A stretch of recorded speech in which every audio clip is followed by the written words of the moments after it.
Alright, so in today's video, I got the Platinum Trophy on Wolfenstein: The Old Blood. This is one of the many games in the Wolfenstein franchise, and I have some interesting memories of them back in the past. Shout out to Trauma. But Wolfenstein Old Blood is by far the fastest to get Platinum in the series. It is still a bit hard, but not rock hard like Wolfenstein 2 is. Shout out to that motherfucker. Anyways, this is also a part of a challenge where I've been trying to Platinum over 100 games suggested by the community. And if I can't complete them all before the channel hits 850,000 subscribers, then I have to shave my head and look like a base character from a video game. So make sure to drop a like and subscribe. So stage 1 today is to beat the main story while going for every single collectible, nightmare level, and perk available in the game. Wolfenstein Old Blood first opens up with a scene showing our main character today named BJ, short for blowjob. And we are a spy from America and the rebels getting sent deep into the enemy Nazi territory because that is what the Wolfenstein games are all about. A world at war within the 1940s and all of the beautiful things happening then. For clarification, that's a joke. This time period is horrible. And right away inside we met the base's sort of leader dude, and he confronted us because he could just sniff a snitch from a mile away. Thankfully, BJ landed this legendary quote and had the whole squad laughing. Hot dog.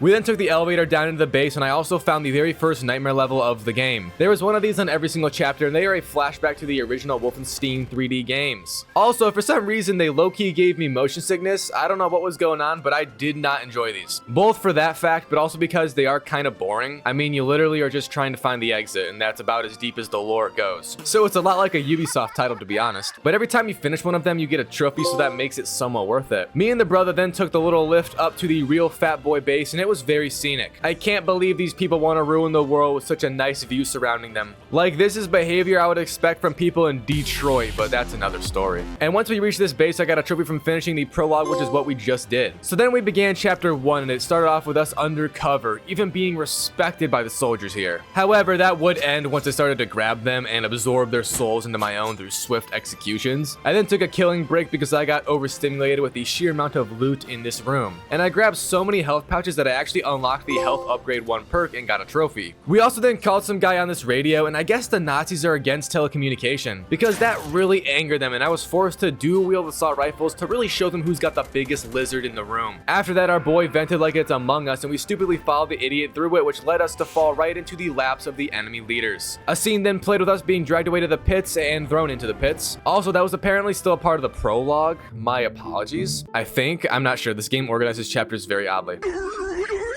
But in the pit, we escaped immediately by just grabbing a pipe off the wall and then using it to climb up another wall. The rest of this level then basically had us sneaking around trying not to be seen by super soldiers who were in these big ass suits, and it went about as well as you would expect the stealth situation to go for a gamer like myself. Completely and utterly balls. Now eventually I did figure it out, and I became a little bitch actually sneaking around. And I would also find another nightmare level as well, which is neat. Again, these are boring and quite literally the same thing just over and over. But I did finish it for another trophy. And if you couldn't already guess, this chapter's goal is to escape. Eventually, I got guns also, which was dope, and we were trying to hijack a boat to get out of here because apparently there's a river now. I'm not sure how damn far we fell in that pit, but alright. And while trying to steal it, I got a trophy from collecting 8 gold bars, which is every single one on this first chapter. And there was another nightmare level here also, which is just awesome. I'm gonna cry. But it again gave me a trophy like usual since they have to. And by the way, we are now in chapter 2, apparently. This game doesn't give you a trophy for every chapter's completion, sadly, but this chapter was still the same premise. Just keep on trying to escape. We got to sightsee some caves and burial sites, which was definitely something, and also snuck back into the castle in a much nicer setting, the residence rooms. Inside some dude's place, I also stole some more gold for 16 total gold collectibles and another collectible trophy. I then kept on keeping on, and I investigated a more private dwelling like the snoop I am. Within one was also yet again another bed, and I began another nightmare level. I am almost beginning to think this entire game is just a front to force people to play Wolfenstein 3D. Advanced money laundering tactics, I love it. But guess what? I got another trophy, so yes. And after that in real life again, I ended up reaching a lab which had our home dog inside of it getting tortured on. And we just ran in to save him like the knight in shining armor we are, only to sadly get confronted by the big evil dude from the intro. And then he threw us into the chair instead of our friend. We then underwent a tad bit of torture, but it honestly wasn't that bad. Like, it was literally just putting a tiny section of that pole in our leg that we have been carrying around. For all we know, he could have tied up our nutsack and tried to pull it off, which would have hurt way more. But with that pole in our leg, it also gave us an adrenaline rush with a weapon already on us. And we were able to break free of our chains, literally. Although the dude kind of just disappeared, just like Batman. Oh my god! Our brother also did die, FYI. But then a ton of soldiers paraded into the room and I had to fend them off or also die here. During the fighting, I ended up getting a trophy from unlocking the Bomb and Shuss Clip upgrade perk. And this is just from getting 50 kills with the sniper rifle, a almost guaranteed one-shot kill gun in the game. Anyways, after that, still trying to escape the castle where you're in, eventually your boy made it outside finally, and I hopped back on that lift to try and just ride it off the place. But as you would assume, that did not go over smoothly and we got caught up in a lot of fights until falling all the way down into another river. However, we swam down from that into a cave system and then began trying to escape from here also. And again, we got met with more and more enemies. I think our boy BJ here has killed more Nazis than any other man in the history of blowies. But I also got another perk trophy from using this gun called the Scotthammer or something. I think they spelled it wrong, but yeah, I got that. And then I continued to battle and crawl my way out of the caves. Upon reaching daylight once more, I got a trophy from escaping the prison, quite literally. However, there was then one more final combat section at this sort of gate or bridge kind of, leading out of the castle area into a village nearby. And it was a pretty typical fight aside from this giant fucking robot dog that showed up and took bullets like a girl in a sorority takes available wiener on a Friday night. But then finally we made it out of that damn combat and entered into a very peaceful village and tavern that had one of our other informants working out of it. But inside the tavern they also had a nightmare level tucked away within it, and I just walked away from this little girl so rudely to go nap and complete the level for yet again another trophy pop. After waking up from the nightmare level, there was also a gold collectible right next to it, and once I grabbed it, I had ended up getting a total of 32 gold collectibles for another collectible trophy pop. Further within the tavern, we reached the main big room where people would joyfully be making bad choices if not for the global war occurring, and there was a ton of items in here which helped me reach enough health boost for another health upgrade trophy pop. Sadly, the enemy found us yet again, and a dog was eating my face. Very rude. But then I helped our informant named Kessler and his daughter named Annette or something get out of the room safely, so I, being the badass I am, could take care of the problem at hand. And there was then a massive combat section. I also unlocked the third health upgrade almost right away within it from getting a few kills in a row while my health is boosted for another trophy. One of those super dudes also showed up and they found a way to get off the power tethers and are now free-range robots essentially, the most dangerous thing to society. But even robots still have a heart unlike her, and I stabbed this one very aggressively. Once down in the basement with the squad, I also found another letter collectible for a trophy called Paper Boy from finding 5 total letters. Chapter 5 then began apparently, and we were on a boat rowing into town a little bit more and also trying to put some distance between us and that damn castle. It's evil and there's residents there that don't like us. Wait a minute. But yeah, once the boat ride came to a halt, I got a story trophy actually, so that's cool. But what's not cool is the fact that there is Nazis everywhere in this city still. And it turns out that they kind of are just everywhere, so that's awesome. And I had to basically just fight them more as we got deeper in the city. We were also searching for another one of our friends within it, by the way, who was undercover. It can give us some useful info and stuff that's good. Eventually, I got another trophy from getting 100 dual wield kills, which is cool. And my next trophy was then from another nightmare level. I officially hate talking about this. You. But right after that, we met up with a girl who was one of our friends and fellow American rebel trying to win this war the undercover way. And she set us up as a waiter for this party with very important enemies in it. A girl named Helga is there who was in possession of a folder with very important information. So we quite literally cosplayed as a little waiter bitch and brought her some wine, seeing as she is a raging alcoholic. And once I said the wine tasted like ass because she made us drink some, everyone in the room got super angry. Thankfully, a bomb got dropped in the city and everything turned to chaos before my brains turned into a wall decoration. So now it's chapter 6 and there is 8 total just for your information. But this is when the game gets a little bit weird and unusual, you could say. Basically, the Nazis have dug up a monster of sorts and now it's leaking this green toxin throughout the place. And upon ingesting it, you either turn into a zombie or when you die, you turn into one. So the rest of this game is low-key like we were playing some alternate zombie game almost, which is cool, don't get me wrong. I just have no idea why this is a thing in the Wolfenstein games compared to the other ones I've already played. My next trophy though was from a nightmare level. That's it. That's all I'm saying.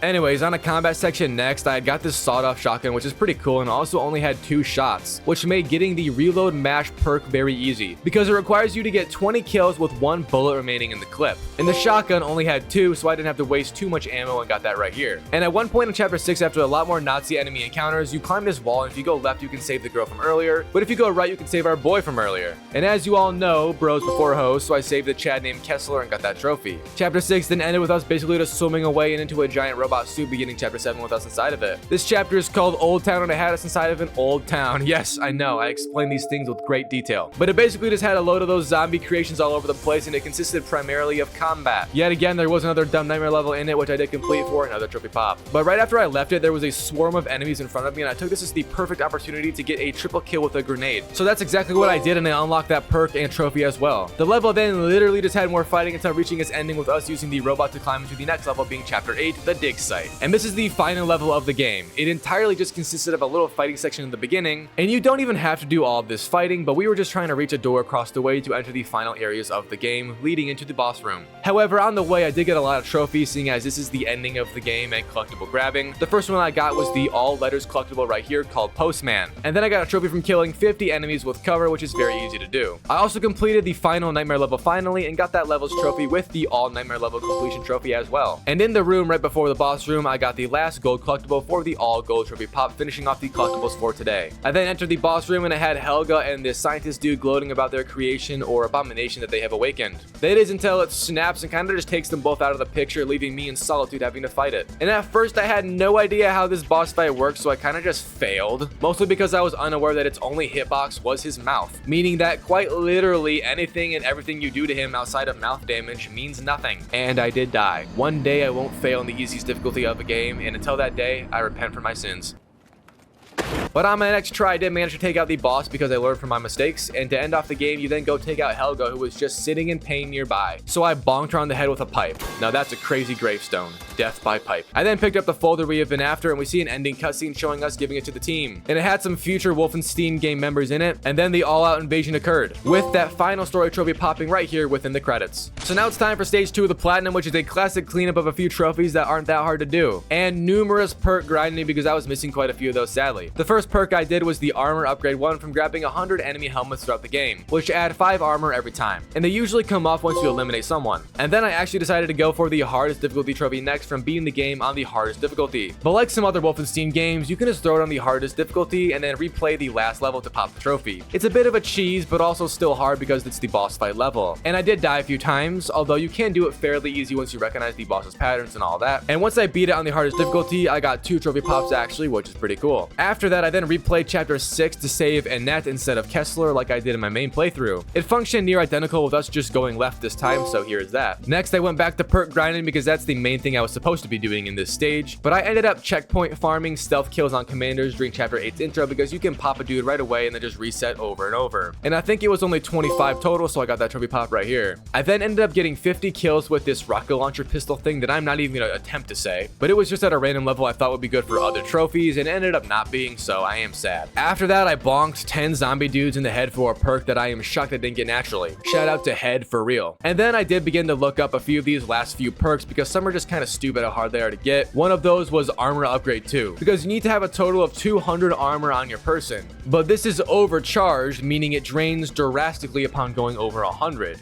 And thankfully there was a great spot to do it on chapter 7, so I did get it finally. I then farmed 300 kills with a minigun also on chapter 7, almost right after the armor spot for another trophy. And then I also farmed takedowns back on chapter 8's intro for another one. And that was my last perk I needed for stage 2, ending it off and throwing us into stage 3. This game has a mode called challenge maps, and I'm pretty sure it's the only one in the series to have this added on thing. But basically there's 10 levels, all from the game's main combat parts, and you have to get a certain amount of points for gold, which usually involved headshotting every single enemy and also getting combo kills, and various other things that give you more point boosts. You also have to do it on the I Am Death Incarnate difficulty, which is the second hardest, so it's not easy by any means. However, it truly is a skill issue moment, meaning if your aim is subpar like mine, you will struggle a bit more than people who are just better. And some maps also did require very specific methods, or at least it suggested you do certain things, because occasionally there was commanders and you almost need to alert them so more enemies come pouring in. And this is because there's no bonus for time completed or finishing fast. In fact, it's better to take your time and be a little bitch baby sometimes. But overall, it's not that difficult, just a bit time consuming and a little challenge. Hence the 5 out of 10 difficulty rating on this game. I do still believe in my heart that the Paw Patrol Platinum Trophy is harder, but that's up for debate. Anyways, here's that Platinum Trophy pop once I did finish all of the challenge maps, and it was honestly a bit of fun to do them. So that was the Wolfenstein The Old Blood Platinum Trophy experience. Overall, I think the game was good. It's nothing crazy or fun or interesting, but it's better than a lot of games I've played. I do wish it was longer though. Like, I literally did this in one day of playing, so that's crazy. But rating it out of 10, I'll give it a solid 6 out of 10. No hate at all, it's just not an insanely good game. My balls kind of itching.